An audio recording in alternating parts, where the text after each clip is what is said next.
歡迎大家嚟到叉叉 Cake 啊！我哋平時做蛋糕啦，好注重呢個火候啦、溫度啦同埋時間，最緊要咧就要留意個蛋糕有冇焗窿啊！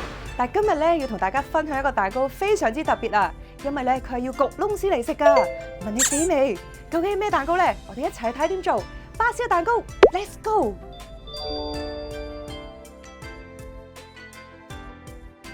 呢個巴斯克蛋糕真係非常之簡單㗎，就算新手嘅你一定做得到。如果做唔到嘅話，你話我聽，我過嚟親自教你。好啦，首先咧，我哋做咗個模先，咁咧就要準備一個6寸嘅模啦，跟住有牛油紙啦。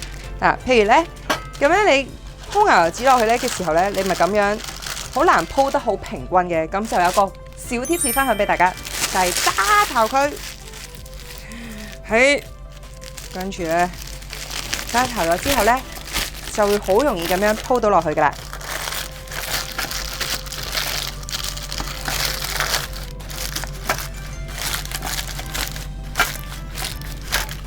冇錯，就係咁樣啦。好，首先咧，我哋咧就撳翻畫呢個忌廉芝士佢啦，跟住加入砂糖，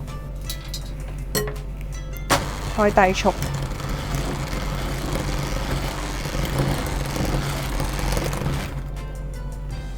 我哋用刮刀將啲忌廉芝士撥返喺中間嗰度。我哋要用2隻雞蛋，輕輕咁樣打一打佢先。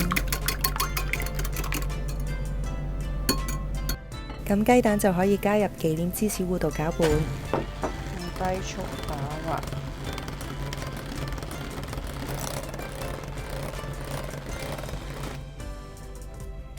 大家記得要分2次咁加入去啊！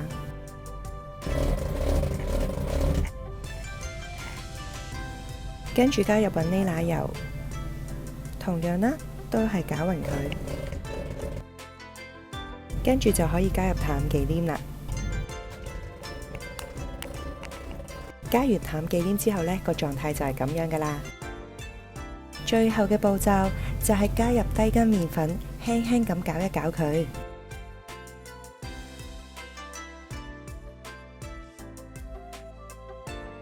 跟住就可以落模入個爐啦。